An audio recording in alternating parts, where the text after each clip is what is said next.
हाँ जी, अस्सलाम वालेकुम क्लास। कैसे हैं आप लोग? उम्मीद करता हूँ सब लोग खैरियत से होंगे। अच्छा बेटा, आप लोग मुझसे सब्जेक्ट पढ़े हैं कॉन्सेप्ट्स ऑफ सॉफ्टवेयर इंजीनियरिंग, और मैं हमजा बिन ताहिर आप लोगों को ये सब्जेक्ट पढ़ाऊंगा। और हम इसके अंदर डिफरेंट चीज़ें देखेंगे कि एक सॉफ्टवेयर कैसे बनता है, किस तरह की अप्रोच हो तो एक सॉफ्टवेयर बनता है, किन किन फैक्टर्स को मलूज़े खाते रखना पड़ता है, किन किन फैक्टर्स को देखना पड़ता है, तब जाके एक सॉफ्टवेयर आपका डेवलप होता है। तो सबसे पहले मैं आपको बता दूं कि बेटा हम जो टेक्स्ट बुक फॉलो करेंगे वो हम फॉलो करेंगे आइन समरवाइल की। ये जो लेक्चर स्लाइड्स हैं ये भी उसी की बनी हुई है, आइन समरवाइल की, और वो बुक भी मैं आपको गूगल ड्राइव पे शेयर कर दूंगा इसके साथ। और उसके अलावा आप लोगों के लेक्चर भी प्रॉपर्ली अपलोड होते रहेंगे इंशाल्लाह। बाकी जो भी हो, कोई कंफ्यूजन हो तो आप मुझसे डिस्कस कर सकते हैं। तो बेटा कॉन्सेप्ट्स ऑफ सॉफ्टवेयर इंजीनियरिंग, जैसे इसके नाम से पता चलता है सॉफ्टवेयर इंजीनियरिंग। सॉफ्टवेयर इंजीनियरिंग किसी भी चीज को, इंजीनियरिंग होता है कि किसी भी चीज का एक इन डेप्थ किसी भी चीज को स्टडी करना, किसी भी चीज को उसकी डेप्थ में जाके देखना और उसको देखना कि कौन कौन से फैक्टर्स इन्वॉल्व होते हैं किसी भी चीज की प्रोडक्शन में, किसी भी चीज की मैन्युफैक्चरिंग में, उसकी डेवलपमेंट में, कौन कौन सी किस तरह की अप्रोच को हम लेकर चलेंगे, किस तरह की अप्रोच एक रखनी चाहिए। मतलब कि अगर आपने एक सॉफ्टवेयर बनाना है किसी फार्मेसी के लिए, तो आप लोगों को एक आइडिया, एक डेवलपर को एक आइडिया होता है कि वो किस तरह की अप्रोच यूज करेगा कि उसका फार्मेसी का सॉफ्टवेयर डेवलप होगा। तो बड़ा इस सब्जेक्ट के अंदर हम इस तरह की डिफरेंट अप्रोचेस को देखेंगे, डिफरेंट मेथड्स को देखेंगे, डिफरेंट टेक्निक्स को देखेंगे, और इस तरह की बहुत सी चीजें हैं। काफी इंटरेस्टिंग सब्जेक्ट है, चीजें बहुत इजी हैं, आसान है और इजीली कवरेबल है। तो नंबर 1 पे हम इसका चैप्टर में 1 है इंट्रोडक्शन का चैप्टर है। ये हम देखते हैं कि इंट्रोडक्शन के चैप्टर में हमें कुछ इंट्रोडक्टरी मटेरियल हम यहाँ पे थोड़ा स्टडी करेंगे सॉफ्टवेयर इंजीनियरिंग के पॉइंट ऑफ व्यू से। तो चलिए इसको स्टार्ट करते हैं। चैप्टर में 1 है और उसका लेक्चर 1 है ये आप लोगों का, ठीक है। उसमें हमारे पास क्या चीजें आती हैं,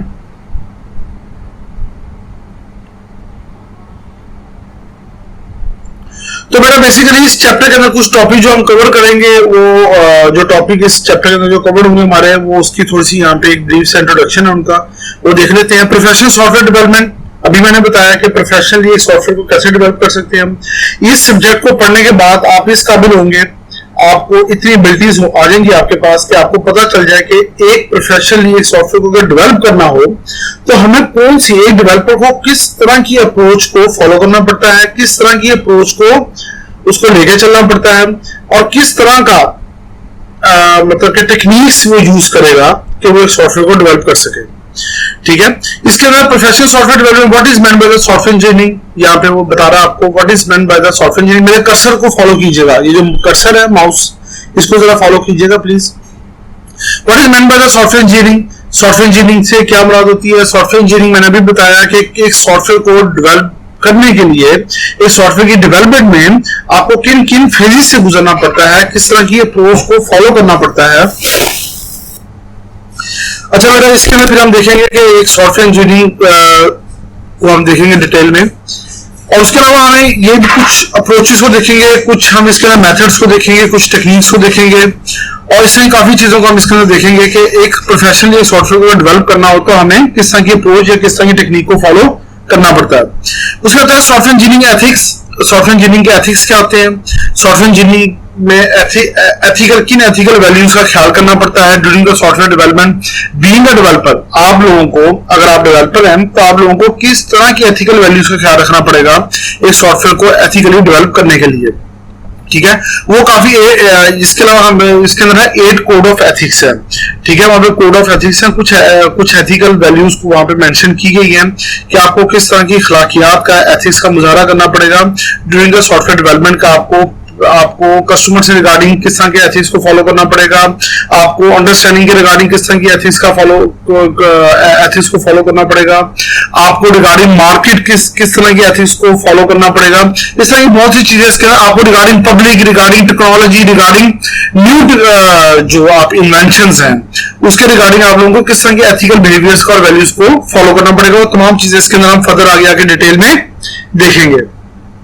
अब brief introduction to the ethical issues that affect the software engineering, उसका एक ब्रीफ इंट्रोडक्शन हम यहाँ पे लेंगे कि एक ब्रीफ इंट्रोडक्शन उसका हम लेंगे कि एथिकल कोई एथिकल ऐसे एथिकल इश्यूज जो कि सॉफ्टवेयर इंजीनियरिंग की जो कि सॉफ्टवेयर इंजीनियरिंग में या किसी भी सॉफ्टवेयर डेवलपमेंट में जो इश्यूज क्रिएट करते हैं, उन इश्यूज को एथिकली कैसे रिमूव किया जाता है, कौन से एथिकल इश्यूज आते हैं जो सॉफ्टवेयर डेवलपमेंट में जो कि लाइक अ बैरियर जो अपना रोल प्ले करते हैं। ठीक है, फिर यहाँ पे केस स्टडीज आती हैं, तो डेफिनेटली बेटा यहाँ पे हम कुछ केस स्टडीज को पढ़ेंगे। इस बुक के अंदर 3 केस स्टडीज को डिस्कस किया गया है। एक है इंसुलिन पंप है, पर्सनल इंसुलिन पंप है, और एक है HMS health PMS patient management system mental health care MHS, और एक है यहाँ पे एक तीसरी एक आती है आपके पास जो अल्लाह भला करे आपका जो केस स्टडी है वो है वाइडली वेदर स्टेशन, ये जो रिमोट एरियाज में जो आपके वेदर स्टेशन जो बने होते हैं इनके हवाले से। ठीक है, तो ये बेटा हम 3 केस स्टडीज को पढ़ेंगे कि ये 3 इससे हमें अंदाजा हुआ कि एक प्रोफेशनल्स ने किस तरह, एक साइंटिस्ट ने या प्रोफेशनल्स ने किस तरह इनकी सॉफ्टवेयर को और इन चीजों को डेवलप किया जो कि प्रॉपरली अपनी वर्किंग कर रहे हैं और इंसानों की मदद कर रहे हैं। तो बेटा सॉफ्टवेयर का एक मेन जो रोल अगर मैं बात करूंगी, सॉफ्टवेयर क्या काम करता है, सॉफ्टवेयर यही करता है कि एक इंसान को हेल्प करता है उसके बिजनेस में, उसके मैटर्स में, उसकी रूटीन्स में, जो कि उसकी बिजनेस की रूटीन्स हैं, जो कि उसकी वर्किंग रूटीन्स हैं। किसी भी ऑर्गेनाइजेशन को वो हेल्प करेगा, वहां पे रिकॉर्ड, आपका डेटा, आपकी फाइल्स मैनेजिंग, आपकी मैनेजिंग और रिकॉर्ड मैनेजिंग, डेटा मैनेजिंग, ये तमाम चीजें वहां पे आपकी कंट्रोल हो रही होंगी।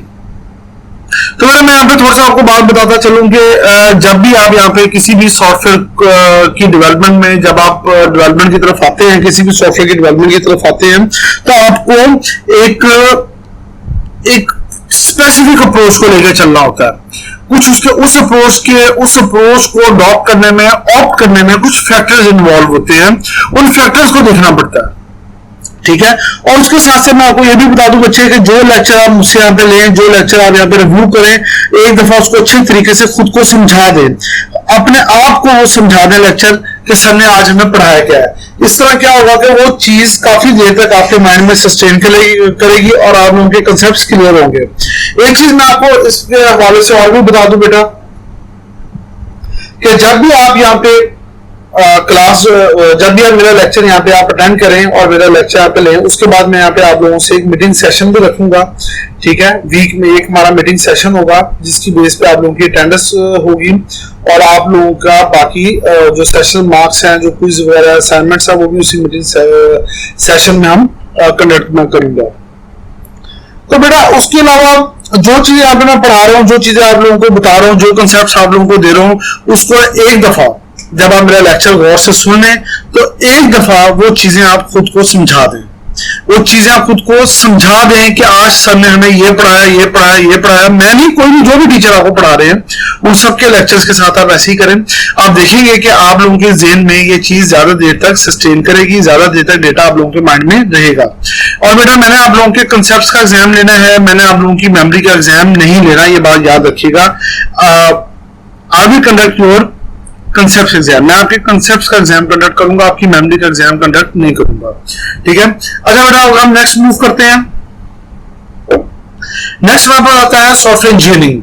सॉफ्टवेयर इंजीनियरिंग के बाद से यहाँ पे कुछ इंट्रोडक्शन है, वो मैं आपको यहाँ पे दे दूं, वो आप जरा ले लें। थोड़ा सा इंट्रोडक्शन है सॉफ्टवेयर इंजीनियरिंग के पॉइंट ऑफ व्यू से, इस सब्जेक्ट के पॉइंट ऑफ व्यू से, इस कैटेगरी के पॉइंट ऑफ व्यू से। तो बेटा सॉफ्टवेयर इंजीनियरिंग एक बहुत बड़ी डोमेन है और इस डोमेन के अंदर आपके काफी पैरामीटर्स इन्वॉल्व हैं और बहुत सी चीजें आप पढ़ेंगे। सॉफ्टवेयर इंजीनियरिंग के आई थिंक 4-5 सब्जेक्ट्स पढ़ेंगे अपनी पूरी डिग्री में, तो ये एक बहुत बड़ी डोमेन है। ठीक है, सॉफ्टवेयर इंजीनियरिंग बता रहा है the economies of all developed nations are depend on software. हमें क्या बता रहा है, the economies of all developed nations are depend on software. इस दुनिया की जितनी भी इकोनॉमीज हैं वो आपकी सॉफ्टवेयर की डेवलपमेंट पे डिपेंड करती है। इससे मुराद क्या है, इससे क्या मतलब है, इस लाइन से मुझे उसने यहाँ पे स्टेटमेंट दी है, ये वाली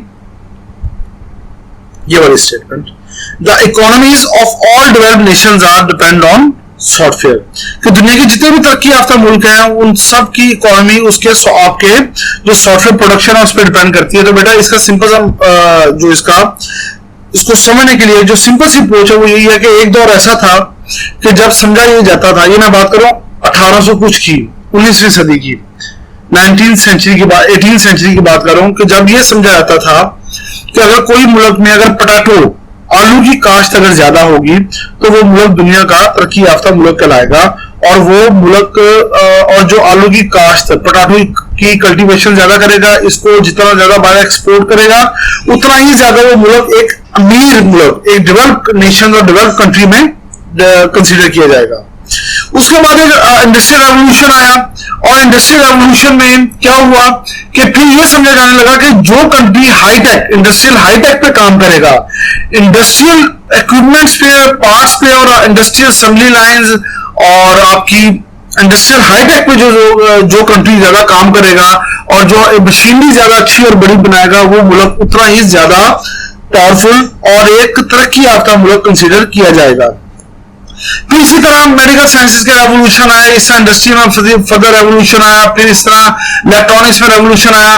फिर एक टाइम ऐसा आया, मैं बात करूं 1980s की, 1970s 1980s की, जहां पे ये एक कंसीडर किया जाने लगा कि जो मुल्क सॉफ्टवेयर की सबसे ज्यादा डेवलपमेंट करेगा और जो मुल्क सबसे ज्यादा सॉफ्टवेयर को एक्सपोर्ट करेगा वही मुल्क दुनिया का एक अमीर तरीन और एक तरक्की याफ्ता मुल्क समझा जाएगा। और अब आज आप देखें, यूएसए को देखें, आपके जितने बड़े बड़े सॉफ्टवेयर इंडस्ट्री के ब्रांड्स हैं वो सारे यूएसए के हैं, लाइक माइक्रोसॉफ्ट।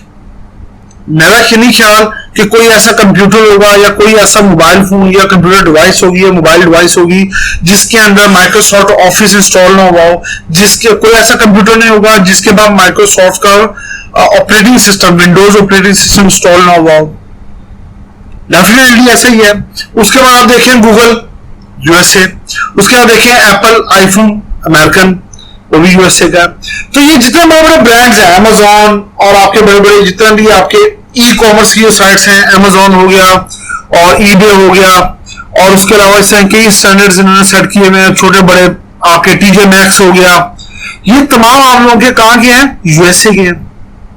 तो क्या हुआ, अब ये क्या यहां पर कहा जा रहा था, economies of all developed nations are depend on software. यही वजह वो ये बात कर रहा है कि दुनिया की जितनी भी डेवलप्ड नेशंस हैं, आप देखें कि उनके यहां सॉफ्टवेयर की प्रोडक्शन भी बहुत ज्यादा है और नए नए आइडियाज और नई वो एक किस्म की इनोवेशंस के साथ मार्केट में अपने प्रोडक्ट्स को लॉन्च करते हैं, ठीक है। और उसी तरह और सॉफ्टवेयर की प्रोडक्शन भी बहुत ज्यादा है, वो सॉफ्टवेयर को एक्सपोर्ट भी बहुत करते हैं और with new ideas, with new innovations. तो यही वजह है कि वो मुल्क के दुनिया के तरक्की याफ्ता ममालिक समझे जाते हैं, वो एक डेवलप्ड नेशन समझे जाते हैं, डेवलप्ड कंट्री समझे जाते हैं। इकोनॉमिकली वो एक रिच कंट्रीज कंसिडर किए जाते हैं। क्या वजह कि उनके यहां सॉफ्टवेयर की प्रोडक्शन ज्यादा है और एक नई इनोवेशंस के साथ वो चीजों को लॉन्च करते हैं। जैसे कि आपका सबसे बड़ा जो गेमिंग कंपनी है, जो सबसे ज्यादा गेम्स बनाती है, क्या नाम है उसका? Game loft. आप देखें, आप लोगों ने नाम भी अक्सर पढ़ा होगा, गेम लॉफ्ट। वो देखें कहां की है, वो भी अमेरिकन है, वो भी यूएसए बेस्ड है, ठीक है। ये लोग क्या करते हैं, ये क्या है, इस तरह व्हाट्सएप बिल्कुल इसी तरह का अमेरिकन है, ठीक है। और इसी तरह आपका फेसबुक कहां का है? यूएसए बेस्ड, अमेरिकन है। इंस्टाग्राम अमेरिकन है। तो बेटा ये इनोवेशन लेकर आते हैं और दुनिया में आके छा जाते हैं और इसको फिर दबा के एक्सपोर्ट करते हैं। मेरा ख्याल कोई ऐसा मोबाइल फोन नहीं होगा या कंप्यूटर नहीं होगा या कोई ऐसा इंसान नहीं होगा जिसके पास इंटरनेट की एक्सेस है और उसका फेसबुक आईडी ना हो। वो बहुत एक्सेप्शन केस है, बहुत रेयर लोग होंगे आटे में नमक के बराबर, लेकिन मैक्सिमम लोगों के पास फेसबुक भी है, फेसबुक की एक्सेस भी है, वो व्हाट्सएप भी यूज करते हैं, वो गूगल की डिफरेंट फैसिलिटीज को भी इंजॉय कर रहे हैं, like Google drive, Gmail, Google account और इस तरह के गूगल के क्लाउड सर्वर्स हैं उनको भी यूज कर रहे हैं। उसी तरह वो yahoo.com आपके सामने बहुत बड़ा ब्रांड है। उसी तरह माइक्रोसॉफ्ट, एप्पल, ये बहुत बड़े बड़े। इसी तरह आपका मोटरोला, एक दौर में मोटरोला का जो मोबाइल फोन था दुनिया में छा गया था, नंबर 1 ब्रांड रहा है काफी अच्छा। तो बेटा ये तमाम यही उससे अब आप लोगों को आई होप कि अब आप लोगों को ये बात समझ आ गई होगी कि the economies of all developed nations are depend on software. दुनिया की जितनी भी तरक्की याफ्ता मुल्क है उनकी जो इकोनॉमी है वो मेजरली वो किस चीज पे डिपेंड करती है? सॉफ्टवेयर प्रोडक्शन पे और उसकी एक्सपोर्ट पे। आगे बताता है more and more system of software control, और आपके सामने है कि दुनिया में आप जितनी भी जो मशीनरी है, जितनी भी इंडस्ट्रीज हैं और जितने भी एरियाज हैं, आपकी व्हीकल्स हैं, आपके बिजनेस हैं, वो सब के सब सॉफ्टवेयर कंट्रोल होते जा रहे हैं। ठीक है, पहले एक असेंबली लाइन समझते हैं ना क्या होती है? कन्वेयर बेल्ट वहां पे चल रही होती है, एक असेंबली बेल्ट एक वहां पे चल रही होती है, असेंबली लाइन होती है। एक तरफ से अगर आप लोगों का इत्तेफाक हुआ हो कभी टीवी पे या लाइव देखने का, असेंबली लाइन की एक तरफ से गाड़ी का एक खाली ढांचा सा, एक खाली स्ट्रक्चर मेटल का बना हुआ लोड होता है, और दूसरी तरफ से वो पूरी गाड़ी बनके अनलोड होता है। और वो एक तरफ से जब वो लोड होता है तो देखते हैं वो खाली एक स्ट्रक्चर होता है, एक ढांचा सा होता है। ठीक है, उसके ऊपर पेंट होता है। एक जब वो असेंबली लाइन चलती है तो एक स्टेप पे आके उसके ऊपर पेंट होता है, फिर अगले स्टेप पे उसके अंदर पोशिश होती है, फिर अगले स्टेप पे उसके अंदर डोर्स उसके साथ हैंग किए जाते हैं, अगले स्टेप पे उसके ऊपर स्क्रीन्स वगैरह लगी जाती हैं, फिर इंजन इंस्टॉल किया जाता है, फिर वायरिंग इंस्टॉल की जाती है, फिर उसके अंदर टायर्स, उसके सस्पेंशन टायर इंस्टॉल किए जाते हैं। दूसरे साइड पे वो पूरी एक गाड़ी बनके नीचे अनलोड होती है, जिसे बोलते हैं असेंबली लाइन।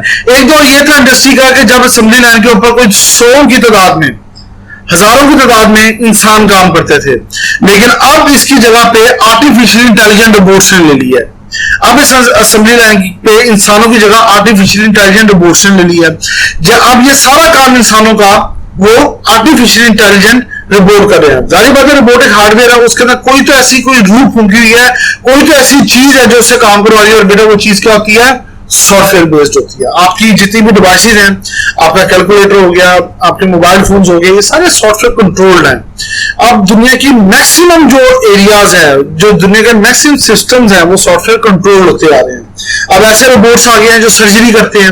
वो रोबोट्स को सर्जरी कौन करवाता है? वो उसके लिए सॉफ्टवेयर होता है, उसके लिए प्रोग्राम होता है, जो according to the program, according to the instructions वो रोबोट वो वर्किंग कर रहा होता है। इसी तरह आपके पास डिफरेंट आपके इलेक्ट्रिक डोर्स आ गए, वो भी सॉफ्टवेयर कंट्रोल। आपकी स्ट्रीट लाइट्स, उसके एम्बेडेड कंट्रोल सिस्टम होते हैं। ठीक है, वहां पे भी उसके अंदर भी छोटी सी एप्लीकेशन इंस्टॉल होती है कि जैसे भाई सूरज तुलू होगा लाइट ऑफ हो जाएगी, जैसे सूरज ग्रूब होगा लाइट ऑन हो जाएगी, स्ट्रीट लाइट। फिर ऐसा ही बहुत सी चीजें जो आपकी सॉफ्टवेयर, आपके जितने भी एयरक्राफ्ट हैं वो भी सॉफ्टवेयर कंट्रोल्ड है। देखे नहीं अक्सर आप कभी जो नेशनल ज्योग्राफिक चैनल देखते हैं, वहां पे कभी आप अक्सर फ्लाइट्स कंट्रोल के बारे में सुनते हैं, तो वो जैसे पायलट उसको अपनी मैक्सिमम एल्टीट्यूड पे लेके आता है तो उसके बाद उसको ऑटो पायलट पे डाल देता है। देन उसके बाद वो सॉफ्टवेयर होता है, उसकी छोटी सी एक एप्लीकेशन होती है जो उसको इतने बड़े प्लेन को फ्लाई करवा रही होती है। तो बेटा इस तरह आपकी बहुत सी चीजें, आपके बिजनेस आजकल जितने भी आप फार्मेसी पे चले जाएं, ठीक है, आपको मैनुअल बिल बहुत कम देते हैं, ज्यादातर लोग आपको सॉफ्टवेयर से ही बिल निकाल के देते हैं। वो सॉफ्टवेयर उनको हेल्प कर रहा है, उन फार्मेसी के जो ओनर्स हैं उनको हेल्प कर रहा है रन करने में फार्मेसी में। वो सॉफ्टवेयर बताता है कि उनके पास इन्वेंट्री कितनी पड़ी है, एक एक प्रोडक्ट उठ के गिननी नहीं पड़ती। वो सॉफ्टवेयर बताता है कि प्रॉफिटेबिलिटी कितनी हुई है, वो सॉफ्टवेयर बता रहा होता है कि आपके एक्सपेंस कितने हुए हैं, वो सॉफ्टवेयर बता रहा होता है कि आपकी पर मंथ की परचेज कितनी है, आपकी सेल कितनी है। ये तमाम चीजें सॉफ्टवेयर कंट्रोल्ड है। ठीक है, उसके बाद आता है software engineering concern with theories. Software engineering का कंसर्न किससे होता है? थ्योरीज से होता है। सॉफ्टवेयर इंजीनियरिंग का कंसर्न है थ्योरीज से, methods and tool for professional software development. बेटा ये भी पॉइंट थोड़ा सा इंपॉर्टेंट है। वो कहता है कि सॉफ्टवेयर इंजीनियरिंग में डिफरेंट थ्योरीज आपको पढ़ने को मिलेंगी। जब आप सॉफ्टवेयर इंजीनियरिंग का ये सब्जेक्ट आप पढ़ेंगे तो आपके पास डिफरेंट साइंटिस्ट की थ्योरीज होंगी। एक साइंटिस्ट कहेगा कि हाँ भाई ये अगर आपने किसी रेस्टोरेंट को मैनेज करने का या कोई एम्बेडेड कंट्रोल सिस्टम अगर आपने बनाना है, एम्बेडेड कंट्रोल सिस्टम होते हैं जैसे जो आपके एयर कंडीशन, आपके जो स्प्लिट एसी है घर के अंदर, उसके अंदर जो सॉफ्टवेयर इंस्टॉल हुआ है, छोटी सी एप्लीकेशन होती है वो। इसी तरह आपके एम्बेडेड वो एक दफा इंस्टॉल होती है, ना वो डिलीट हो सकती है, ना वो अपडेट हो सकती है, ना वो उसको हम चेंज कर सकते हैं। वो एक दफा इंस्टॉल हो गई सो होगी। एम्बेडेड इसी बोलते हैं ना, इंडोर्स कर देना, एम्बेड कर देना। जैसे कि एक वॉल है, वॉल के ऊपर अगर आप किसी पेन या पेंसिल से निशान लगाएं तो वो मिट सकता है, लेकिन अगर आप किसी चीज से, किसी छुरी से, किसी नाइफ से, किसी ब्लेड से अगर आप निशान लगाएं तो वो नहीं मिटेगा, इसे बोलते हैं एम्बेडेड। तो बेटा इस तरह आपके एम्बेडेड कंट्रोल सिस्टम, आपके कैलकुलेटर्स हैं उनके अंदर एम्बेडेड कंट्रोल सिस्टम। तो सॉफ्टवेयर इंजीनियरिंग के अंदर हम डिफरेंट साइंटिस्ट की थ्योरीज पढ़ते हैं, साइंटिस्ट के एक्सपीरियंसेस को पढ़ेंगे कि एक साइंटिस्ट कहता है कि अगर आपने फलां सॉफ्टवेयर डेवलप करना है, फलां एप्लीकेशन अगर आपने डेवलप करनी है फलां चीज को कंट्रोल करने के लिए, तो आप सिंपली ये स्टेप से गुजरेंगे, इस तरह आप इस चीजों को फॉलो करेंगे तो आप वो चीज डेवलप कर लेंगे। एक साइंटिस्ट कहता नहीं, यही काम अगर इस तरह कर लिया जाए तो ज्यादा बेहतर है। तो बेटा डिफरेंट थ्योरीज है, थ्योरीज ना कभी ठीक है ना कभी गलत होती है, हर किसी की अपनी एक थ्योरी होती है, एक अपना एक ओपिनियन होता है। उसके वो ये बता रहा है कि सॉफ्टवेयर इंजीनियरिंग के में हम डिफरेंट थ्योरीज को देखेंगे, डिफरेंट साइंटिस्ट की, उसके बाद हम डिफरेंट मेथड्स को देखेंगे। ठीक है, अब जाहिर बात है अगर आपने खाना पकाना हो तो जिस मेथड से बिरयानी पकती है उसी मेथड से कोरमा कभी भी नहीं पक सकता। ठीक है, जिस मेथड से एक बाइक ड्राइव किया जाता है उसी मेथड से एक गाड़ी को ड्राइव कभी भी नहीं किया जा सकता। जिस मेथड से एक ट्रेन को ट्रैक पे रखा जाता है, ड्राइव किया जाता है, रन किया जाता है, उसी तरह एक प्लेन को, एरोप्लेन को फ्लाई हम उसी मेथड से नहीं कर सकते। तो बेटा इसी तरह डिफरेंट सॉफ्टवेयर को डेवलप करने के लिए डिफरेंट मेथड्स और डिफरेंट टेक्निक्स की जरूरत होती है। ये कोई भी साइंटिस्ट, कोई भी सॉफ्टवेयर डेवलपर ये नहीं कह सकता कि मुझे एक मेथड आता है, अब इसी मेथड के अकॉर्डिंग मैं दुनिया के सारे सॉफ्टवेयर डेवलप कर लूंगा। नहीं, ऐसा नहीं होगा। हर सॉफ्टवेयर को डेवलप करने का एक अपनी टेक्निक है, एक अपना मेथड है। हाँ, कुछ बेसिक फंडामेंटल्स होते हैं, जैसे आपने खाना कुछ भी पकाना हो, कोई भी चीज आपने कुक करनी हो, कोई भी चीज आपने पकानी हो, उसके लिए आपको कुछ बेसिक फंडामेंटल्स हैं जो आपको चाहिए होते हैं हर तरह के खाने में। जैसे कि आग तो चाहिए ना आपको खाना पकाने के लिए, फायर, चूल्हा भी चाहिए, स्टोव, कुकिंग स्टोव, उसके बाद आपको कुछ बर्तन भी चाहिए, पानी भी चाहिए, कुछ मसाला जात भी चाहिए। इसी तरह एक सॉफ्टवेयर को डेवलप करने के लिए भी कुछ बेसिक फंडामेंटल्स होते हैं, वो हर सॉफ्टवेयर को डेवलप करने के सेम है, लेकिन मेथड्स उन फंडामेंटल का किसी भी सॉफ्टवेयर को डेवलप करने के सेम कभी भी नहीं होते। बहुत कम सॉफ्टवेयर हैं जो एक ही मेथड और टेक्निक से बन जाते हैं, वरना हर सॉफ्टवेयर का एक अपना मेथड है, एक अपनी टेक्निक है, और इसी तरह हर डेवलपर की एक अपनी टेक्निक है, एक अपना मेथड है।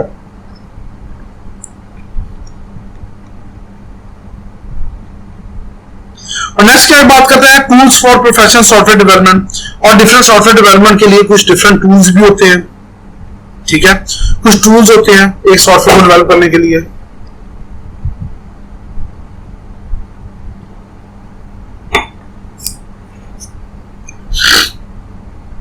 जाहिर बात है कोई डेवलपर अगर सी शार्प पे काम करता है तो माइक्रोसॉफ्ट विजुअल स्टूडियो यूज कर लेगा।